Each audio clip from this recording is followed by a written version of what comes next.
When talking about different camera types, the cost can greatly vary. You can have a smartphone for $100 or you can buy a medium format digital Hasselblad for over $10,000.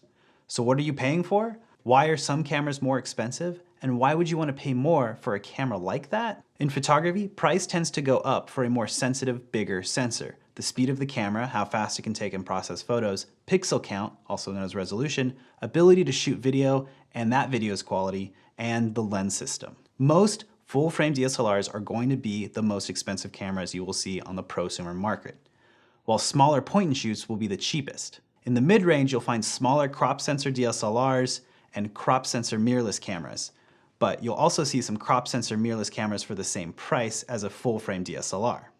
It really varies. You may see an advanced point-and-shoot camera more expensive than a cropped frame DSLR, so you have to look a bit deeper than the sticker price on that type of camera to see really what's best for your budget and the type of photography that you're doing. This is why most camera salespersons will ask you for your budget before they tell you what kind of camera you're going to get into. Once you have an idea of how much money you can spend on a camera body, you then have to start thinking about lenses. A lot of cameras will come with a kit lens that is typically a zoom lens with a mediocre aperture.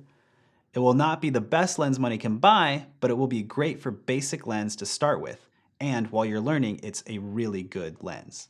We'll cover lenses more deeply in the next section. Aside from lenses, you'll start to think about accessories and other purchases, and things that can get a bit pricey. Again, something we'll cover in a future section, but basically include things like flashes, stabilizations, battery packs, and more. If you have a very small budget, I would look into maybe getting a used camera. They will be cheaper and are a great option for just getting started. You can then spend that extra money you have on investing in a better lens that suits your type of photography that you're into. If you have a larger budget, test and handle as many camera systems as you can. If you start spending lots of cash on a camera with some lenses, you're going to start committing to a system with specific lenses and accessories. You want to make sure it works for you as a photographer and what you're shooting before you start spending a ton of money on one system. You can always sell your camera body when you're ready to upgrade, but keep your lenses and accessories. Lenses will outlast the technology of the camera body.